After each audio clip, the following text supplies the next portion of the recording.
आज के मेहमान। अथ स्वागतम् शुभ स्वागतम् अथ स्वागतम् शुभ स्वागतम् आनन्द मङ्गल मङ्गलम् आनन्द मङ्गल मङ्गलम् हितप्रियं भारत भारतम् हितप्रियं भारत भारतम् स्वागतम् शुभ स्वागतम् अथ स्वागतम् शुभ स्वागतम्। दोस्तों, विविध भारती के आज के मेहमान हैं फिल्म निर्देशक अनिल गांगुली। अनिल गांगुली से बातचीत की है कमल शर्मा ने, तो चलिए सुनते हैं इनकी बातचीत।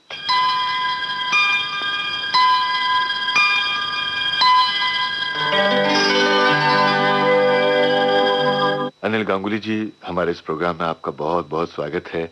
नमस्कार। नमस्कार जी। और मेरा भी सौभाग्य है कि आपके कम से कम विविध भारती में आने को मौका मिला। शुक्रिया। क्योंकि लोगों को आप लोगों के थ्रू जनता को आवाज पहुंचाने का यही एक मकाम। ये बात तो सही है अनिल जी, क्योंकि हमारे जो सुनने वाले हैं वो आपकी फिल्में भी देखते रहे हैं और आज वो उस शख्सियत से रूबरू होंगे जिसने पर्दे के पीछे रह करके पर्दे के लिए बहुत लार्जर देन लाइफ ऐसी फिल्में बनाई, ऐसे कैरेक्टर तैयार किए जिन्होंने बहुत नाम भी कमाया, जिन्होंने लोगों का मनोरंजन किया। हम बातें फिल्मों की कर रहे हैं। फिल्म के जगत में, फिल्मी दुनिया में आप बरसों से हैं और बहुत सारी फिल्में आपने निर्देशित की। लेकिन उस मुख्य मुद्दे पर आने से पहले, विषय पर आने से पहले मैं ये जानना चाहूँगा आपसे कि किस जगह से आपका ताल्लुक है? मैं एक्चुअली देखिए, मेरा जन्म तो हुआ था बर्मा में। रेंगून में जन्म हुआ था जी। तो वहाँ मैंने क्लास 2 तक एजुकेशन लिया था। उसके बाद सेकेंड वर्ल्ड वॉर स्टार्ट हो गया तो हम लोगों को भाग के बांग्लादेश में आना पड़ा जी। क्योंकि हम लोग एक्चुअली बांग्लादेश के रहने वाले थे। ढाका में आ गए। बाजू में एक नारायणगंज बोल के जगह है, नारायणगंज जी। तो वहाँ पर मैं क्लास 6 तक एजुकेशन लिया। फिर हम लोगों ने कलकत्ता में शिफ्ट किया। हमारे रिलेटिव वगैरह थे कलकत्ते में। फिर वहाँ पर स्कूल वगैरह में भर्ती हो गया। फिर वहाँ से हमने अपने इंटर तक एजुकेशन लिया जी, इंटरमीडिएट। तो एजुकेशन लेने के बाद मैंने बाद में ये रियलाइज किया, एक फीलिंग है जो पढ़ा लिखा करो और अच्छा नौकरी करो। अच्छे तो कम आदमी होते हैं जी जो अच्छे चीज़ को पिकअप करते हैं, उसमें से 5% की 10% आदमी होगा।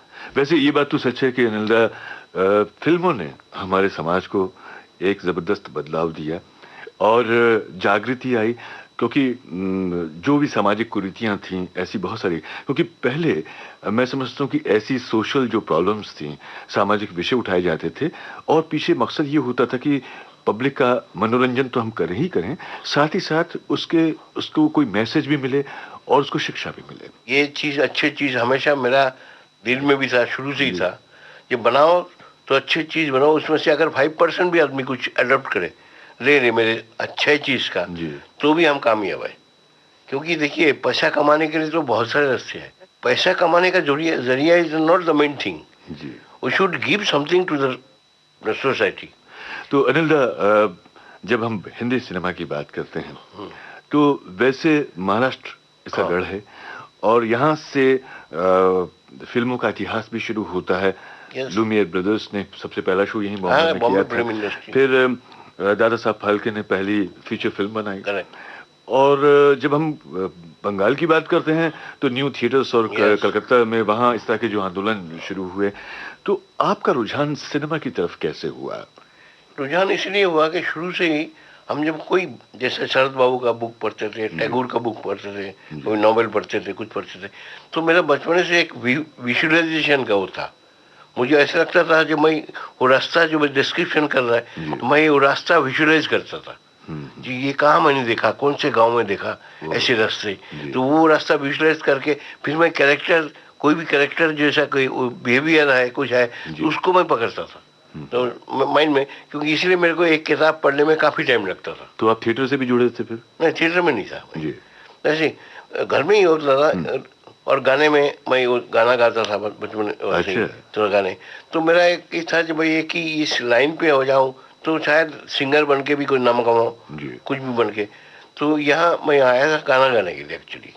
नहीं, इसके पहले आपको फिल्मों के प्रति लगाव था, फिल्में देखते थे आप? हाँ, फिल्म देखते थे बहुत। किसकी फिल्में ज्यादा पसंद आती थी?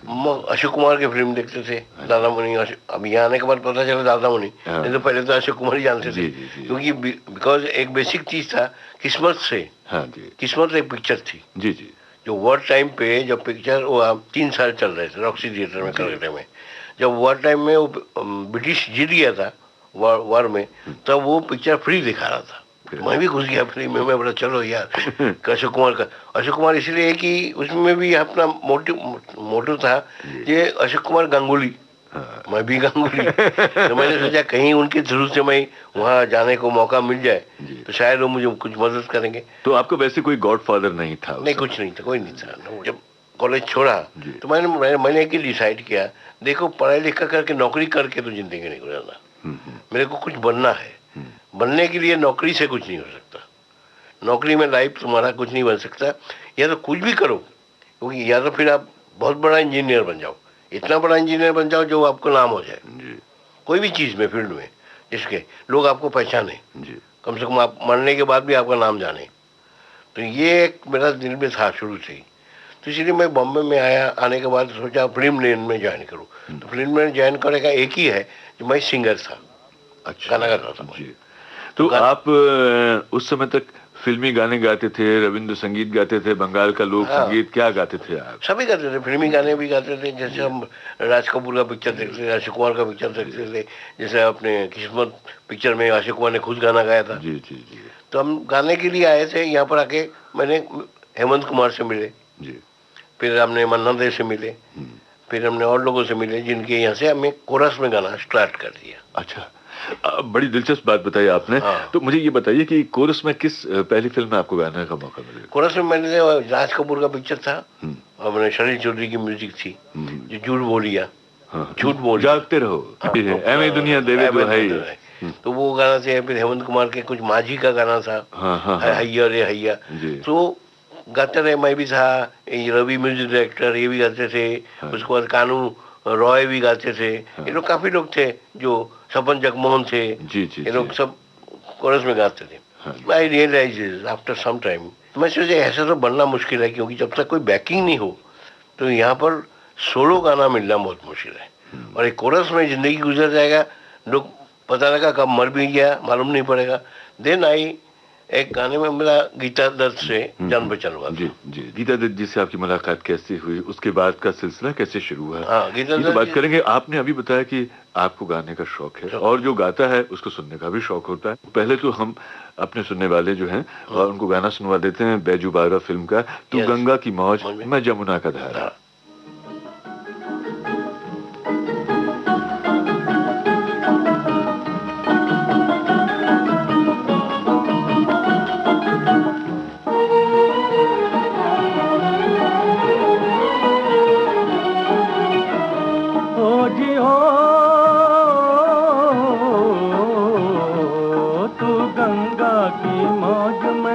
जमुना का धारा, तू गंगा की मौज में जमुना का धारा, हो रहेगा मिलन ये हमारा, ओ हमारा तुम्हारा रहेगा मिलन ये हमारा तुम्हारा।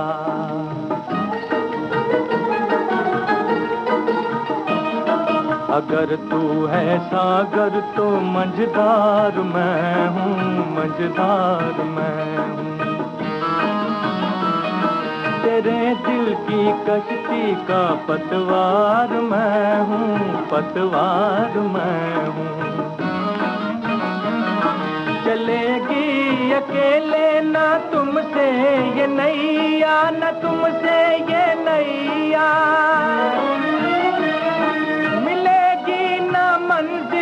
तुम्हें बिन खेवैया, तुम्हें बिन खेवैया। चले आओ जी, चले आओ जी, चले आओ मौजों का लेकर सहारा, हो रहेगा मिलन ये हमारा तुम्हारा।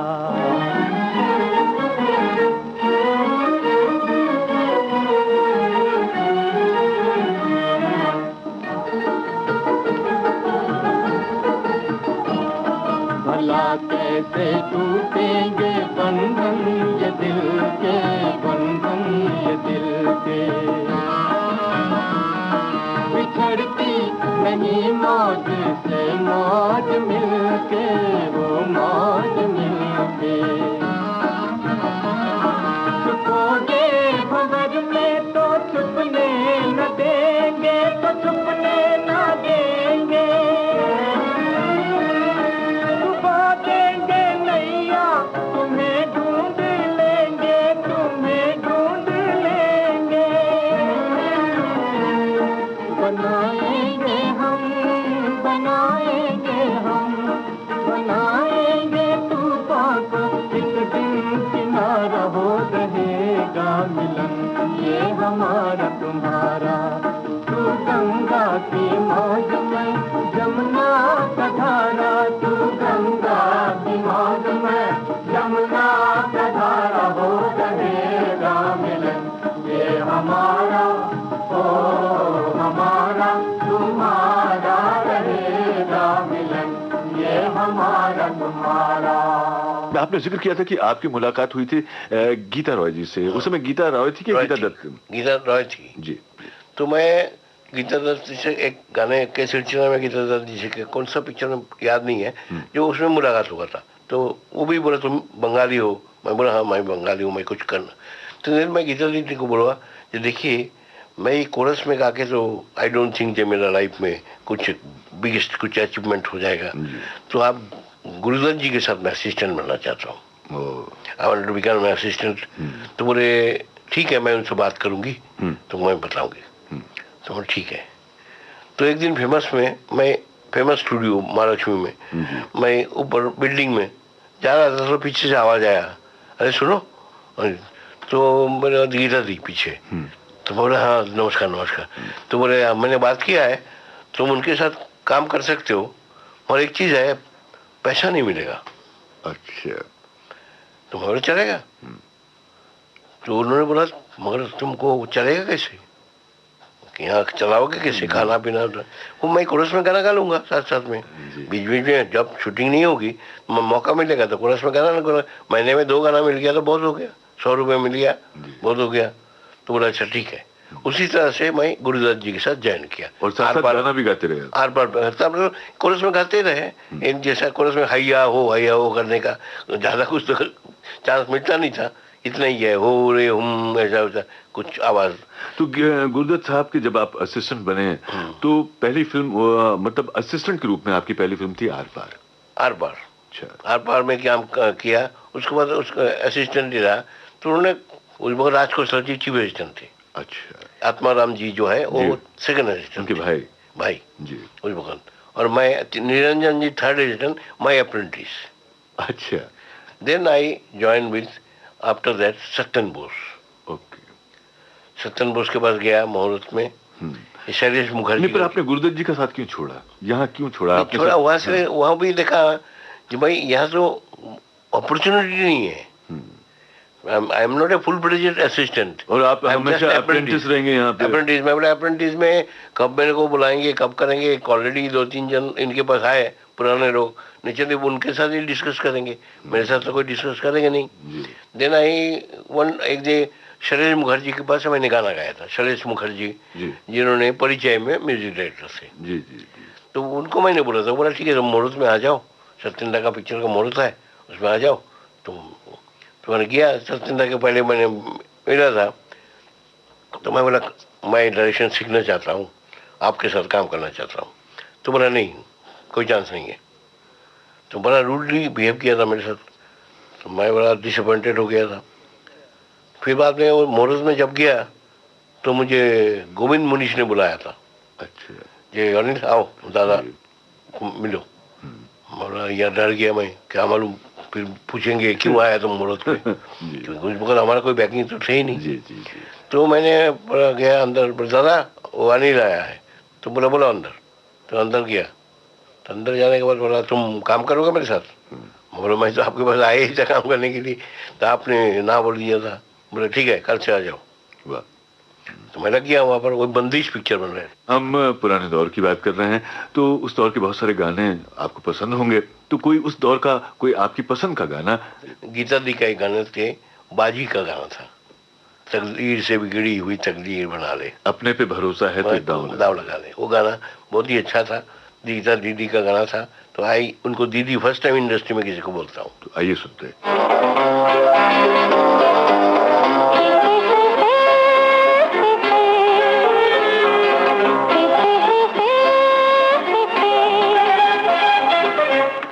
तकदीर से बिगड़ी हुई तकदीर बना ले, तकदीर बना ले, अपने पे भरोसा है तो ये दाव लगा ले, लगा ले, दाव लगा ले।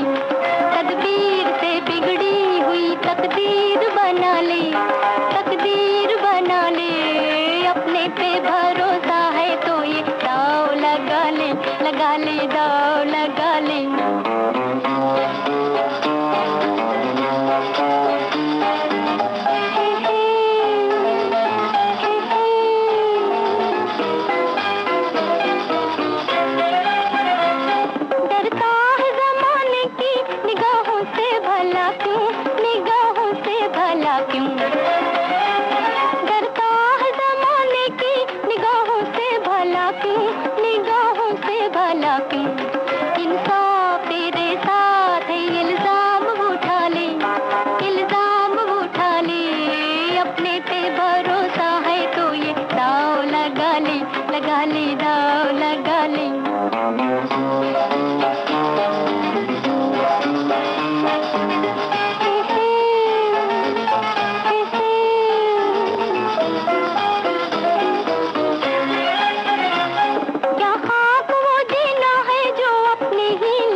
तो यहाँ पर भी आप बाजी लगाने आए थे, और इस गाने में जैसे की बात है, अपने पे भरोसा है तो एक दांव लगा ले, तो अपने पे जिनको भरोसा होता है वही यहाँ दांव लगाने आते हैं।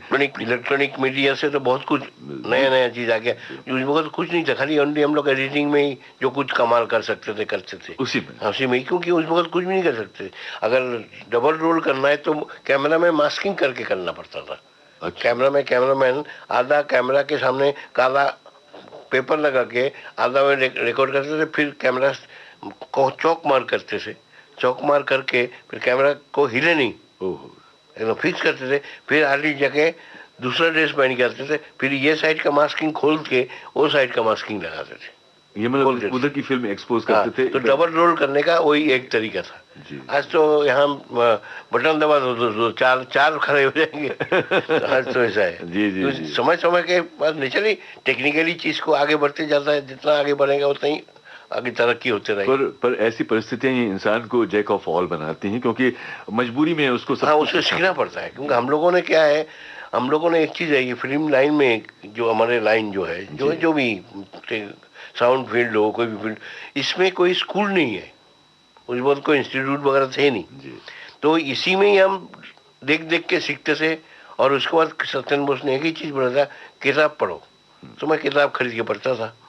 जब बड़े बड़े screenplay writer Eugene Bell, अपना बिली वाइल्डर, इनका सब जो रिकॉर्ड होता था, किताब होते थे, वो पढ़ते थे ताकि उससे नॉलेज बढ़े प्रैक्टिकल। तो ये करते करते हमने प्रदीप कुमार सर मिला, बहुत अच्छा रिलेशन हो गया था। अच्छा। प्रदीप कुमार जो आर्टिस्ट है, जी जी जी। तो उन्होंने बोला अनिल तुम क्या कर रहे हो? मैं बोला मैं कर रहा हूँ सत्येंद्र के साथ। बोले ठीक है तुम मेरे साथ आ जाओ, मेरा भाई। उनके भाई कालिदास जी। अच्छा, वो हाफ टिकट वाले? हाँ। तो मैं उनके साथ भी लग गया। तो सत्येंद्र ने एक दिन मेरे को बोला तुम आर्टिस्ट हो क्या? अच्छा, यहाँ आप प्रदीप दा के जो ब्रदर थे उनके उनके साथ किस हैसियत से जुड़े आप? वहां पर भी आप डायरेक्शन? नहीं, डायरेक्शन में मैं ऐसे ही प्रदीप दा को ऐसे ही बंगाली, क्योंकि बंगाली बोल के मैं उसके चांस लिया था उनसे मिलने का। अच्छा अच्छा। तो मैं उसी सिलसिले में मिला।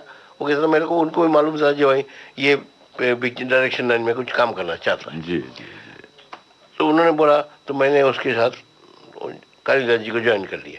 तो सत्येंद्र को भी मालूम पड़ा, तो उन्हें चलिए शूटिंग पे टाइम पे आऊँ। तो मैं मेरे को बोला तुम क्या आर्टिस्ट बने हो क्या? अच्छा। मैं बोला नहीं दादा। तो क्यों? मैं असिस्टेंट हूँ। नहीं तुम शूटिंग पे ही अटेंड करते हो, शूटिंग के बगैर अटेंड ही नहीं करते हो। तो मैं बोला मैं दूसरी जगह भी काम करता हूँ। बोला ऐसा थोड़ा असिस्टेंट का चलता है, दो जगह में काम करने का। डिसाइड कर लो, एक ही जगह में काम करो। मैं बोला ठीक है, मैं डिसाइड करके आपको बता दूंगा। मैंने फिर डिसाइड कर लिया जी भाई प्रदीप कुमार के वहाँ मेरा, क्योंकि डायरेक्टर नया है, न्यू डायरेक्टर है, वहाँ मेरे को स्कोप ज़्यादा मिलेगा, ईगो क्लैश भी नहीं होगा, स्कोप ज़्यादा मिलेगा, क्योंकि नया डायरेक्टर को कुछ सजेस्ट करो वो सुनेगा। सही बात। पुराना डायरेक्टर जो है वो बोलेगा चुप रहो, सुनेगा नहीं। तो इसीलिए मैं बोला सत्येंद्र को रिस्पेक्ट करता हूँ, सब कुछ करता हूँ, मगर उनके साथ मेरा स्कोप ज़्यादा अच्छा मिलेगा। गुरुदत्त जी से और सत्येंद्र बोस जी से आपने क्या बात सीखी सबसे? अगर हम डायरेक्शन के पॉइंट ऑफ व्यू से बात करें, सिनेमा के पॉइंट ऑफ व्यू से बात करें, तो उनकी किन चीज़ों ने आपको अपील किया? कौन सी बातें खास आपने सीखी दोनों उसने अपील किया सत्येंद्र का, गुरुदत्त जी का एक ही चीज़ था, जो गुरुदत्त का कंसेप्ट जो थे, जो सोचते थे वो अलग ही स्टाइल का था। वो पूरा ऑब्जर्व करते थे सेट पे आके, एंड ऑब्जर्व करने के बाद चीज़ को ग्रब्स करते थे, फिर उसके बाद कैमरा वगैरह, फिर असिस्टेंट को बुलाते थे, फिर उनको डिस्कस करते थे। राज खोसला को बोलते थे देखो राज यहाँ से ऐसे ऐसे सीन को ऐसे करेंगे, मूवमेंट पूरा बताते थे। तो हम लोग सुनते थे उनका, क्योंकि हम लोग का तो सुनना ही था। अच्छा, कैमरा तो वैसे उनके कैमरामैन तो मिस्टर मूर्ति थे। हाँ, लेकिन क्या ये भी खुद भी कभी ऑपरेट करते थे? नहीं, ऑपरेट नहीं करते थे। अच्छा, कैमरा डायरेक्टर ही बताता है, कैमरामैन कभी नहीं बोलता। ये फिल्म जो है it is a I of A director. असल में ये कहना चाहिए कि डायरेक्टर का जो कॉन्सेप्ट है, उसकी जो परिकल्पना है, वो हम फोटोग्राफर की निगाहों से फोटोग्राफर उसको कितना ब्यूटीफुल बना सकता है, कितना अच्छा बना सकते हैं, कितना। और सत्येंद्र की कौन सी बात आपने सीखी? सत्येंद्र की था एक्टिंग। सत्येंद्र आर्टिस्टों को एक्टिंग करके दिखाते थे। हम भी अपनी फिल्म में थोड़ा सा इंटरवल लेते हैं, बातचीत की फिल्म जो चल रही है, और एक गाना आपकी पसंद का सुनवाना चाहेंगे। हाँ, एक गाना है उस वक्त मेरे को बहुत ही अच्छा लगा था, किशोरदा गाए थे देवानंद के बैकग्राउंड में। पेंगेस का ओ निगाहे मस्ताना। ओ निगाहे मस्ताना, देख समा है सुहाना, तीर दिल पे चला के, हाँ जरा झुक जाना, हो ओ निगाहे मस्ताना, देख समा है सुहाना, तीर दिल पे चला के, हाँ जरा झुक जाना, हो निगाहे मस्ताना।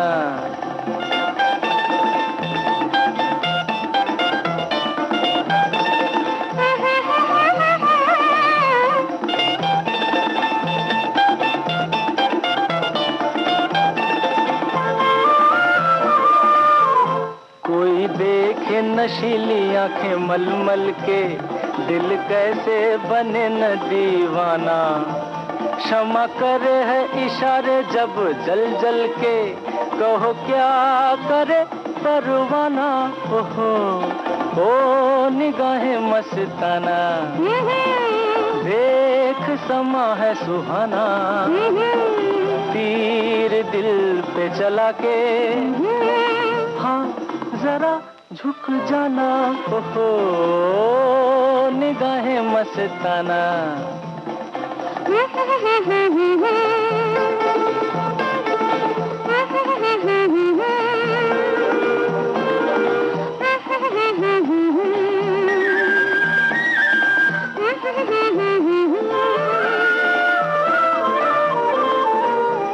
दामन न बचाना मेरे हाथों से, अरमा के गले से लग जाना। जले चाँद सितारे जिन बातों से, सुन जा वही अफसाना।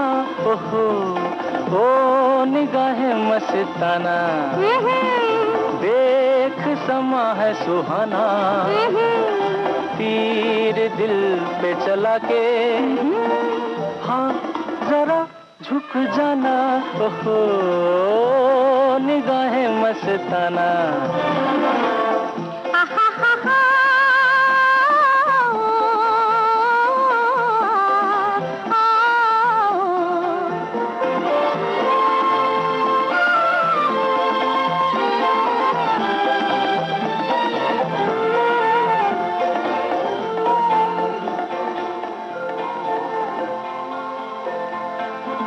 बस्ती के दियों को बुझ जाने दे, लहरा के न रुक रुक जाना। चाहत का लबों पे ना माने दे, यही प्यार का है ज़माना। बस्ती के दियों को बुझ जाने दे, लहरा के न रुक रुक जाना। चाहत का लबों पे ना माने दे, यही प्यार का है ज़माना। ओहो ओ निगाहें मस्ताना, देख समा है सुहाना। तीर दिल पे चला के, हाँ जरा झुक जाना। ओहो निगाहें मस्ताना। मुंबई में इस समय हमने पेइंग गेस्ट फिल्म का गाना सुना। अब तब भी आप पेइंग गेस्ट ही थे मुंबई में जब? हाँ पेइंग गेस्ट था तो, क्योंकि रहने का तो जगह नहीं था। जी जी जी। बॉम्बे शहर में फ्लैट मिलना, खुली मिलना, मतलब बहुत बड़ी बात था। तब भी यही समस्या थी। समस्या तो शुरू से ही था।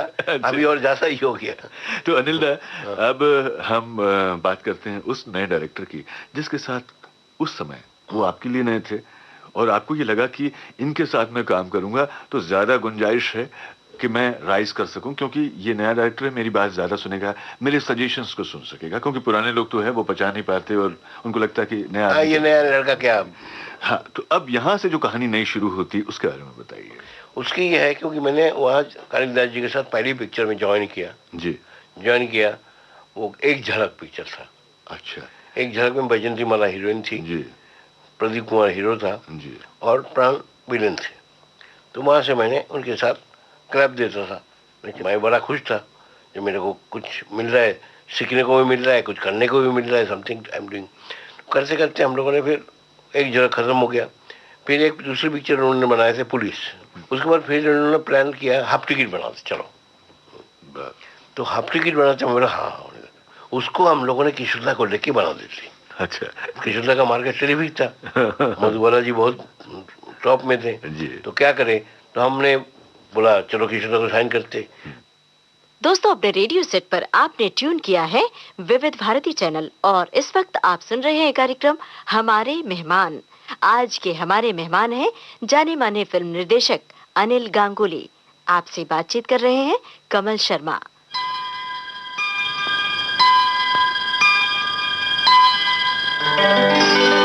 तो इस फिल्म में बड़े मजेदार गाने हैं और इसमें एक गाना है जो किशोर दा ने शायद 2 आवाजों में गाया। हाँ, आके सीधी क्या है? आके सीधी लगी दिल पे। आके सीधी लगी दिल पे जैसे कटरिया ओ सवरिया। आके सीधी लगी दिल पे जैसे कटरिया ओ सवरिया। ओए ओए ओ तेरी तिरछी नजरिया ले गई मेरा दिल तेरी जुल्मी नजरिया, ओ गुजरिया ओए, ले गई मेरा दिल तेरी जुल्मी नजरिया, ओ गुजरिया ओए होए होए, ओ जाने सारी नगरिया। आके सीधी लगी दिल पे जैसे करिया, ओ संवरिया।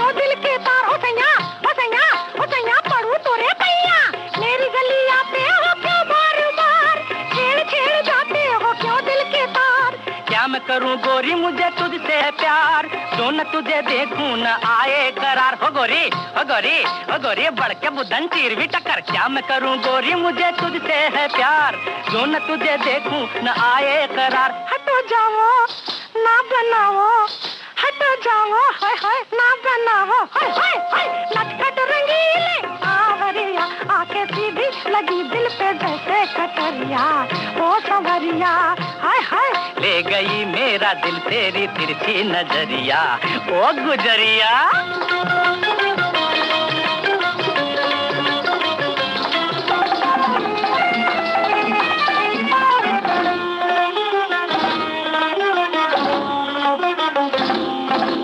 पीछे पीछे आते हो क्यों दिल के चोर, मान जाओ वरना मचाऊंगी शोर। बचाओ ओ मुए ओ मुर्गे ओ कौवे, पीछे पीछे आते हो क्यों दिल के चोर, मान जाओ वरना मचाऊंगी शोर। पहले तो बांधी निगाहों की डोर, अब हमसे कहती हो चल पीछा छोड़। हो गोरी ओ नटखट ओ खटपट ओ पनघट ओ झटपट। पहले तो बांधी निगाहों की डोर, अब हमसे कहती हो चल पीछा छोड़। तोरे नैना ओ मीठे बहना, ओ तोरे नैना हाय हाय मीठे बहना हाय हाय। मुझको बना गए बावरिया, आके सीधी लगी दिल पे जैसे कटरिया, ओ संवरिया हाय हाय, ओ तेरी तिरछी नजरिया। ले गई मेरा दिल तेरी जुल्मी नजरिया, ओ गुजरिया ओए होए, ओ जाने सारी नगरिया। आके सीधी लगी दिल पे जैसे कटरिया, ओ संवरिया ओ गुजरिया ओ संवरिया ओ गुजरिया ओ संवरिया। तो फिल्म हाफ टिकट जो है, वहां से मेरा चीफ असिस्टेंट में सेपरेट नाम आया। लाइफ का एक अचीवमेंट थोड़ा सा हुआ कि भाई मैं कहीं तक पहुंचा जी। जो मेरा लोग नाम मेरा देखा पर्दे में, जो मेरा यार दोस्त जान पहचान वाले घर वाले बनाना सब देखते थे जी, बोले इसका नाम सेपरेटली आया, ना कि ये वाकई कुछ कर रहा है। भीगी रात में मैंने कालिदास जी को छोड़ दिया था, फिर कालिदास जी ने मेरे को बुला के बोला आओ आओ, ज्वाइन किया। भीगी रात पिक्चर किया हमने, प्रदीप कुमार मीना कुमारी जी, अशोक कुमार भी थे उसमें जी, अशोक कुमार। तो उसमें एक गाना था, दिल जो न कह सका, दिल जो ना कह सका वही राजी दिल कहने की बात आई है। वो पहले फीमेल वॉइस में थे, बाद में रोशन साहब ने दिया था, मेल वॉइस में था। तो क्लाइमेक्स का गाना था। तो मैं बोला दादा एक काम करते, ये जब गाने के बीच में 1 सेकंड के लिए हम गाने का आवाज बंद कर देते। तो बोले कैसे करोगे? बोले हमारे पास म्यूजिक ट्रैक है, हम क्या करेंगे गाने का साउंड को बंद कर देंगे, गाने का वो म्यूजिक ट्रैक लगा देंगे। गाना तो रिकॉर्ड हो चुका है, म्यूजिक ट्रैक को लगा के उस साउंड ट्रैक को बाद में रिज्यूम कर लेंगे फिर से। बोले कैसा लगेगा? मानो अच्छा लगेगा, एक शॉकिंग लगेगा, झटका लगेगा लोगों को। वो गाना जब आया लास्ट में, दिस इज माई लाइफ का एक बिगेस्ट अचीवमेंट, जब गाना आया जब वो गाने का पर्टिकुलर टर्न करके वो गाने का लाइन आने वाला था, वहाँ पर गाना बंद हो जाता है और म्यूजिक चलने लगता है। तो रोशन जी ने टर्न करके कालिदास जी को बोला, कालिदास वाह कमाल कर दिया। मैंने सोचा है कि असिस्टेंट हो गए, इतना बड़ा डिसीजन लिया। आपने जिक्र किया भीगी रात का, दिल जो न कह सका वही राज दिल कहने की रात, मोहम्मद रफी साहब ने गाए थे जी।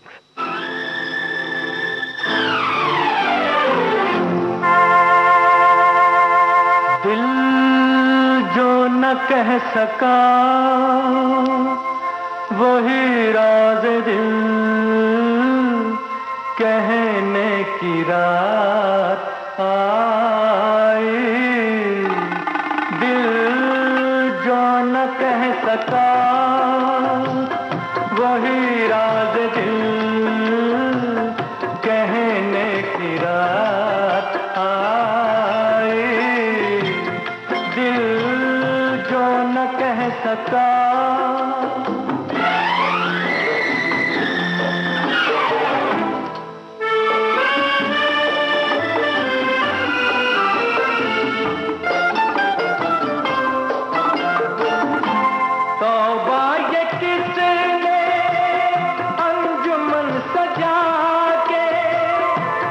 टुकड़े किए हैं गुंचाए वफा के, टुकड़े किए हैं गुंचाए वफा के।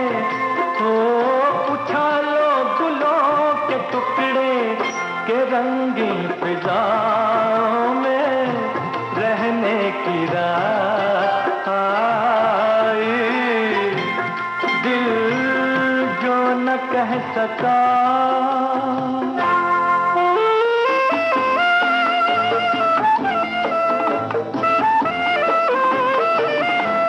चलिए मुबारक जश्न दोस्ती का, दामन तो थामा आपने किसी का, दामन तो थामा आपने किसी का। तो हमें तो खुशी यही है तुम्हें भी किसी को अपना कहने की रात आई, दिल जो न कह सका।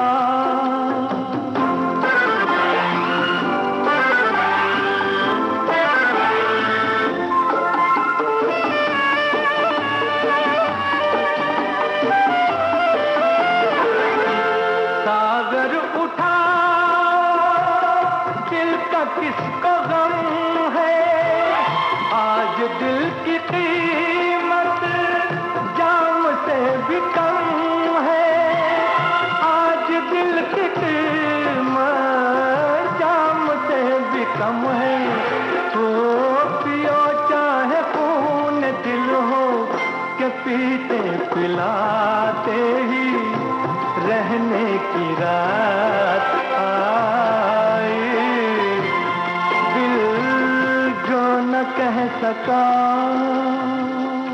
नाग देवी स्ट्रीट में अपना हार्डवेयर का बिजनेस करने वाले जी दुकानदार, हाँ हाँ, इनके साथ मेरा परिचय था। एक 2 डीलर बनाया था, मैंने डायरेक्शन किया था, वहां से मैंने जान पहचान हुआ था। अच्छा, उसके बाद मैं भूल भी गया था, मैं 2 डीलर बना गया।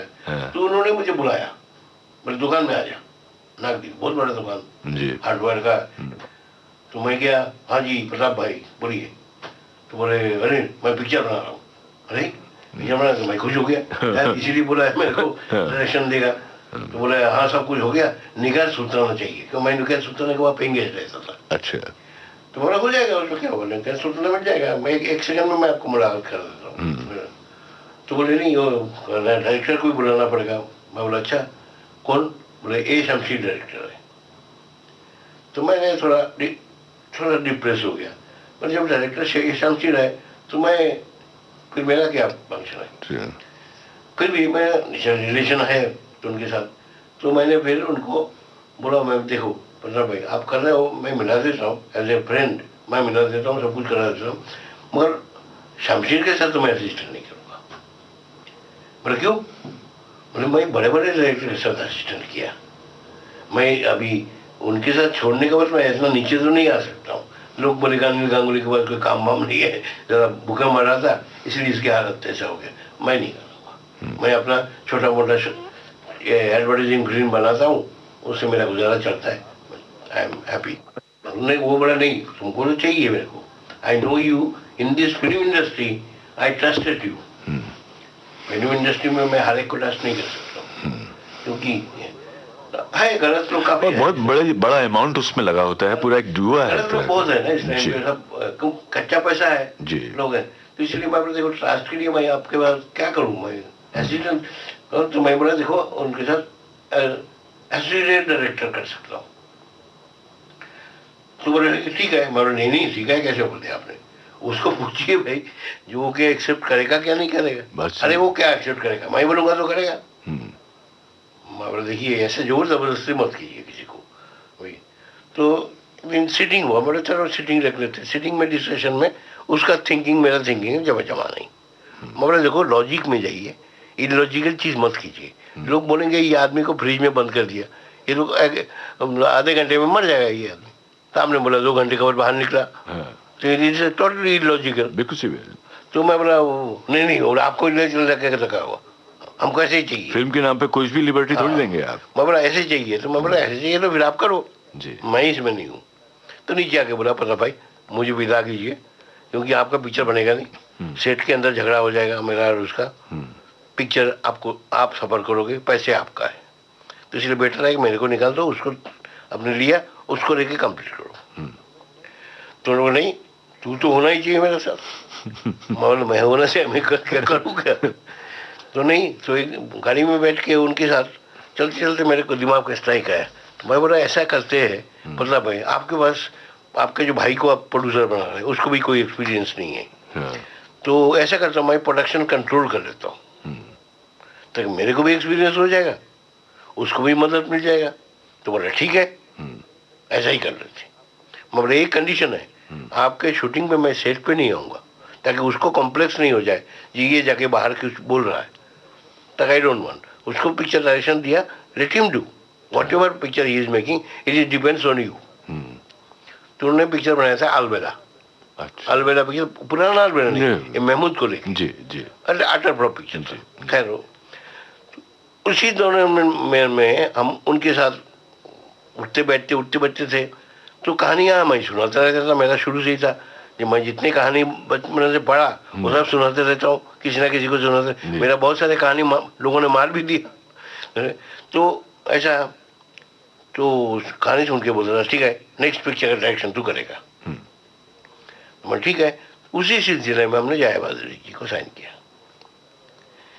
तो बोले चलो एक लड़की नई नई आ रही है, इंस्टीट्यूट से आई है, जया भादुरी बोल के नाम है जी। तो सब लोग बोलते जया भादुरी क्या नाम है यार। तो मैं बोला भाई वो नाम से मत जाओ यार, आवाज में इंस्टीट्यूट से आई है, बहुत अच्छा काम कर रहे हैं, लोग तारीफ कर रहे हैं उसकी जी। तो हमने जाके उनको एक कहानी सुनाया था, वो टाइटल भी था मंजिल से पहले। अच्छा। वो था दिल्ली सब्जेक्ट, वो दिल्ली राजधानी में दिल्ली टू बॉम्बे तक का कहानी है। ओके। तो उसमें जया ने बोला ओके ओके कर ठीक है। जया जी को साइन भी किया, पैसा भी दिया। उसके बाद विनोद खन्ना जी को भी साइन कर दिया। मेरा जान पहचान था, अच्छा ग्वालियर टैंक से रहते थे, वहाँ से जान पहचान थे, तो कर दिया। तो उसके बाद जया जी का पिक्चर दोनों रिलीज हो गया, दोनों हिट हो गया। तो जया जी के पास गया तो शोर का शूटिंग कर रहे थे, तो मैंने जया जी सोचा मुहूर्त वहूर्त करेंगे। बोले ठीक है अनिंदा आप मुहूर्त करना करो, वो सब्जेक्ट में मैं तो नहीं करूँगी। अच्छा। बोलो क्यों? बोले नहीं मैं अभी जो भी मेरा पिक्चर आपने रिलीज हुआ देखा जी, तो I wanted to do challenging role, या तो चैलेंजिंग रोल करूँगी या तो पैसे के लिए करूँगी। आपने जो मेरे को पैसा दिया उसमें कोई चैलेंजिंग रोल छोड़ के मैं उस पैसे में नहीं करूँगी। मैं बोला शॉकिंग फॉर मी। बाहर आए मतलब भाई भी थे, सभी थे, मतलब क्या होगा? बोले कुछ नहीं अभी पीछे लगना पड़ेगा। फिर मैं सब्जेक्ट ढूंढता रहा, जया भादुरी को सब्जेक्ट पसंद आए। अच्छा। ऐसा सब्जेक्ट जी जी, ताकि जया भादुरी ही चाहिए मेरे को जी। जया भादुरी होगी तो मेरा पिक्चर बनेगी, नहीं तो नहीं बनेगी। मतलब चाहते तो आप भी अपनी हीरोइन बदल सकते थे, लेकिन आपने भी तय कर लिया कि नहीं। हीरोइन बदलने से वो प्रोड्यूसर भी खुद राजी नहीं होता था, क्योंकि वो बोलता था जया भादुरी जो आज चल गई जी, उसको बदल दिया किसको लोगे। तो मेरे को तो एक ही नाम कट था, जो जया भादुरी मेरे साथ होना चाहिए और उसको कहानी पसंद आनी चाहिए। तो फिर कौन सी कहानी मिली आपको? फिर ये मैंने जो आज कोरा कागज बनाया, ओ कोरा कागज में वो सब्जेक्ट मैंने जया भादुरी को एक ऐसे ही बोला, जो बावर्ची का शूटिंग करके जा रहे थे जी वहाँ पर चांदी बेड़ी में जी। तो मैं मिलने गया, ऋषि ने बोला कि अनिल भालो, हाँ ठीक है, Rishi nice man, very nice man. तो मैं फिर जया गाड़ी में बैठने लगे पैकअप करके। तो मेरा जया जी क्या करोगे? बोले नहीं आपने जो दूसरा सब्जेक्ट भी दिया वो भी मेरे को उतना नहीं जमा। तो मैं बोला मैं अगर आपको 7 पके बाधा सब्जेक्ट लाऊं तो बोला आपको मिलेगा? बोले हाँ मिलेगा। मैंने RD बंसल जी से बात किया था जी, उसने बोला ठीक है बनाना चाहते हो मैं देता हूँ। तो मैं मिलेगा ठीक है मैं करती हूँ। क्या बात है। तो उसके सेक्रेटरी ने उसको बोला कि भाई कैसे करोगे यार, डेट कहाँ है? बोले यू शर्म। बोले आप मेरे को कॉन्टेक्ट कीजिए घर में। तो मेरे को हौसला बढ़ गया।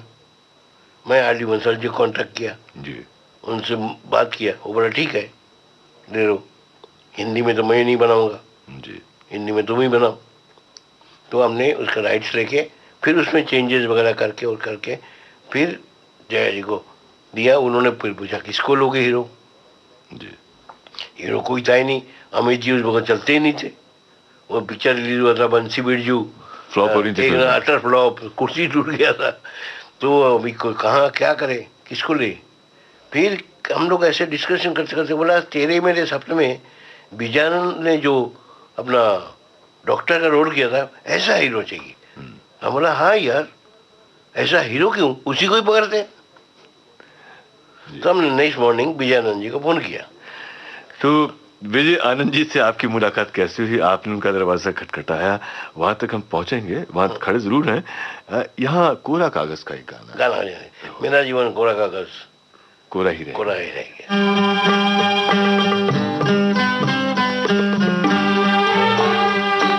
मेरा जीवन कोरा कागज कोरा ही रह गया।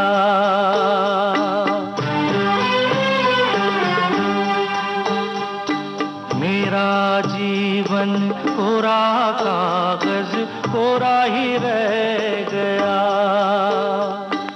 जो लिखा था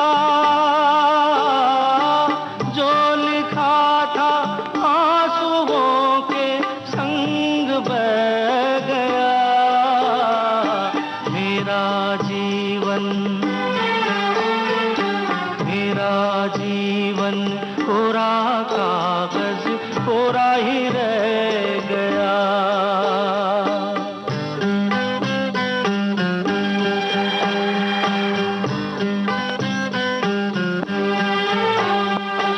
एक हवा का झोंका आया हो, एक हवा का झोंका आया। टूटा डाली से फूल, टूटा डाली से फूल। ना पवन की ना चमन की किसकी है ये भूल, किसकी है ये भूल। खो गई खुशबू हवा में, कुछ न रह गया। मेरा जीवन कोरा कागज कोरा ही रह गया।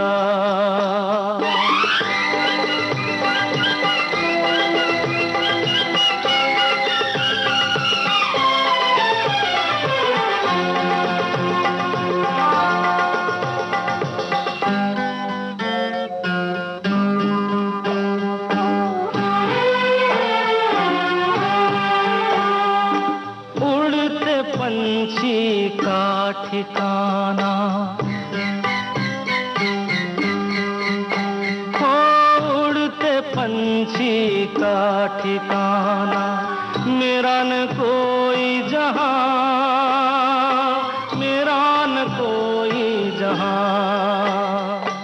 ना डगर है ना खबर है, जाना है मुझको कहाँ, जाना है मुझको कहाँ।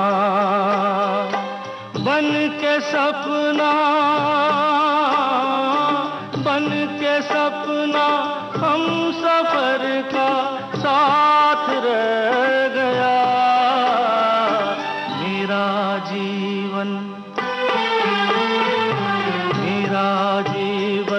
कोरा कागज कोरा ही रह गया, कोरा ही रह गया।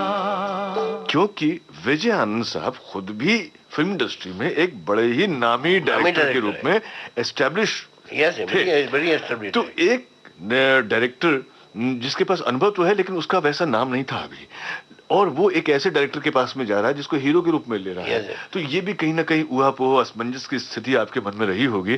तो अब मैं वो कहानी सुनना चाहता हूँ जब आप उनके घर गए उसके बाद उनको कैसे साइन किया? घर जाने से पहले एक सबसे पहली बात है, जब डिसाइड किया हमने बोला फोन करो पहले जी गोली साहब, तो मैंने फोन किया। मैं तो दूसरा स्टाइल, मैं बोले ना बोलेगा और क्या बोलेंगे जरा। तो मैंने फोन किया, तो फोन करने के बाद गोली साहब बोले हाँ भाई कौन बोल रहा है? मैं बोला आप मुझे पहचानोगे नहीं, मैं अनिल गांगुली बोल रहा हूँ, तो और मैं एक पिक्चर के लिए बात करना है। बोले नहीं डायरेक्शन के लिए हो तो मत आना, कि मैं मेरे पास अभी टाइम नहीं है। मैंने डायरेक्शन के लिए नहीं, हीरो के लिए। बोले क्या? मैं बोला हीरो के लिए। अच्छा कल आ जाओ सुबह। तो मैं नेक्स्ट मॉर्निंग उनके घर में पहुंचे। पहुंचने के बाद फिर मैंने उनको बोला क्या स्टोरी का लाइन क्या है? तो लाइन मैंने सुनाया तो उन्होंने बोला ये तो हीरोइन सब्जेक्ट है। बोला इसलिए मैंने, क्योंकि प्रोफेसर का रोल बहुत बड़ा इंपॉर्टेंट है, और प्रोफेसर दिखना चाहिए। ये नहीं कि हीरो को कुछ भी कर के हीरो बना दिया, वो हीरो नहीं चाहिए, मेरे को प्रोफेसर ही चाहिए। I want professor. तो ठीक है करते हैं। तो साइनिंग माइनिंग उन्होंने कुछ नहीं लिया, बोला एक पैसा नहीं देना, बाद में डिसाइड करेंगे हम। ठीक है, तो करके हम लोगों ने उनके मुच्छे थे, सुबह उस समय काम कर रहे थे, तो मैं बोले मुच्छे तो मुंडाना पड़ेगा। बोले यार मेरा कंटिन्यूटी है। बोले नहीं कंटिन्यूटी हो, ये मुच्छे तो नहीं चलेगा, प्रोफेसर को ये मुच्छे तो नहीं चलेगा। तो उन्होंने आके मुहूर्त के दिन में आके मुच्छे बनवाया, जाए जी ने भी कुछ नहीं बोला, उसका हो गया। उसके बाद फर्स्ट शेड्यूल में हमने शूटिंग किया था, उन्होंने वीक लगा दिया था, वीक बना दिया था, देवानंद टाइप था। आप पिक्चर में देखोगे कहीं पर 1-2-4 सीन में जो वीक है उनका। तो मैंने वो किया। तो शूटिंग के बाद फिर हमारे ये रूबी मीर का मालिक ने उस पिक्चर को 2 जो पिक्चर बनी थी देखा, उनको अच्छा लगा। वो बोले ये सब्जेक्ट बहुत अच्छा है, ये तो घर की सब्जेक्ट, हर घर की सब्जेक्ट है, घर की सब्जेक्ट है ऐसा ही। तो बोला ठीक है मैं पैसा लगाता हूँ। उन्होंने पैसा लगाया। अच्छा। तो हमारा पिक्चर का जो फाइनेंशियल प्रॉब्लम था वो भी सॉल्व हो गया। तो बाद में फिर प्रॉब्लम स्टार्ट हुआ। अच्छा। फिर जया बहादुर ने बोला ये भाई ये गोल्डी साहब को एक काम करो, ये वीक निकालो उसका और चश्मा पहनाओ। मैं बोला नहीं पहनेगा तो उसका सर में भूत है देवानंद का, अगर नहीं पहने तो बोले नहीं पहनेगा तो हीरो चेंज कर दीजिए, मैं आपके साथ जाऊंगी जो हीरो चाहिए। मैं बोला यार ये पिक्चर के बीच में हीरो चेंज करो ये इसका कैसे होगा? ये तो प्रैक्टिकली बड़ा ऑड लग रहा है। फिर भी मैंने ऐसे ही गोली साहब को बोला, गोली साहब वो देखा ट्रायल मैंने देखा, कुछ मैंने भी देखा, हम लोगों ने देखा, बोला सब लोगों ने सजेस्ट किया कि आप विग निकाल दीजिए। निकाल देते यार। मैं बोला चश्मा भी लगा लीजिए काला फ्रेम का, हम लगा लेता हूँ। मैंने फट करके मान गया यार, कोई सवाल ही नहीं आया। चलो अच्छा हुआ। और लास्ट में जब देखने के बाद पिक्चर ट्रायल हुआ, कंप्लीट हुआ पिक्चर, जब रश्मि ने देखा तो गोली साहब ने चित्रा में ट्रायल देखा, उनके बहन वगैरह भी सब आए थे। तो बोला अनिल यार सब मेरा बहन सिस्टर वगैरह बोल रहा है मैं तो विलेन हूँ पिक्चर में। मैं बोला क्या गोली साहब आप इतना बड़ा डायरेक्टर हो कि आप बोल रहे हैं villain? It is a character, ego clashes. आपका और उसका जो आपका पसंद जो है उसके पसंद में मिल नहीं खाया। तो अनिल दा बड़ी खुशकिस्मती है हमारे बहुत प्रिय साथी राजेंद्र त्रिपाठी ने आपसे अपॉइंटमेंट लिया, आपने अपॉइंटमेंट दिया इस प्रोग्राम के लिए, बात करने के लिए वक्त निकाला, और हम आपके साथ आपके पुराने उन दिनों में चले गए। ऐसा लग रहा है कि जैसे शूटिंग चल रही है, हम भी कोई रील देख रहे हैं सामने, हमारे सामने कोई ऐसी कहानी चल रही है और खो गए, वक्त का पता ही नहीं चला। इतना आनंद आया क्या कहूँ मैं। और अपने सुनने वालों की ओर से, विविध भारती की ओर से, अपनी ओर से मैं शुक्रिया अदा जरूर करना चाहूँगा आपका यहाँ आने के लिए। धन्यवाद। आपको भी मैं शुक्रिया अदा करता हूँ कि मुझे यहाँ बुलाने के लिए मौका दिया, जो अब मैं आज कम से कम लाखों करोड़ों श्रोता मेरा ये सुन सकेंगे। मेरा जो फीलिंग्स है, हो सकता है मैं गलत भी हूँ, हो सकता है मैं सही भी हूँ। जहाँ होगा जो अपने लोग अपने हिसाब से विचार करेंगे, ये सही है, यही गलत है। शुक्रिया।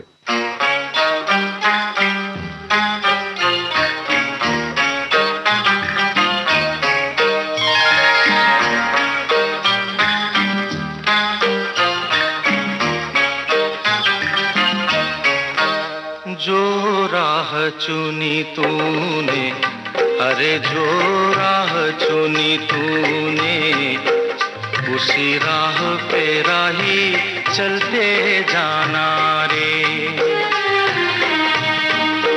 हो कितनी भी लंबी रात, अरे हो कितनी भी लंबी रात, दिया बन जलते जाना रे, उसी राह पे राही चलते जाना रे, जो राह चुनी तूने उसी राह पे राही चलते जाना रे।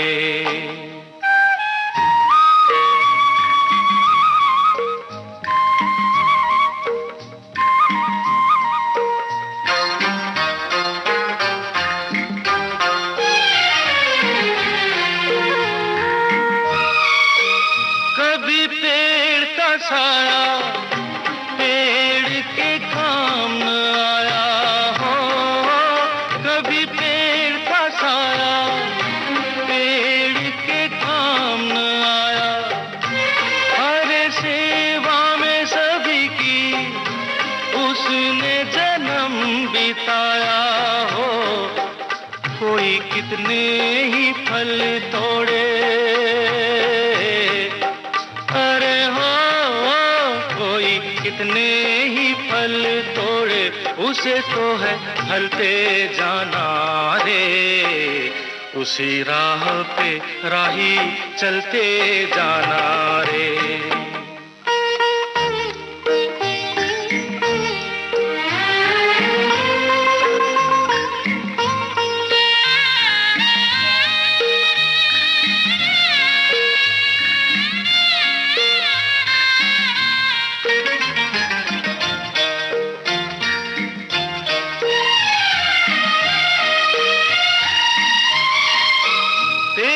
अपनी कहानी ये दर्पण बोल रहा है हो, तेरी अपनी कहानी ये दर्पण बोल रहा है, भीगी आंख का पानी हकीकत खोल रहा है हो, जिस रंग में ढाले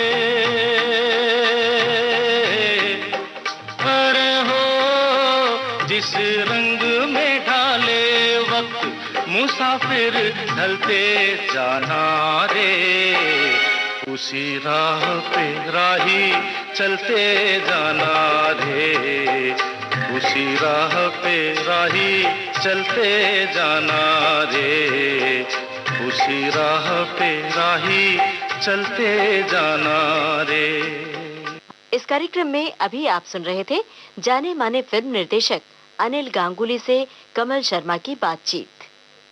चलने से पहले आपको बता दें, इस कार्यक्रम का संयोजन किया चित्रलेखा जैन ने, प्रस्तुति सहयोग दिया कमला कुंदर ने, विविध भारती की ओर से इसे प्रस्तुत किया कमलेश पाठक ने। तो अब हमें दीजिए इजाजत। आज के मेहमान।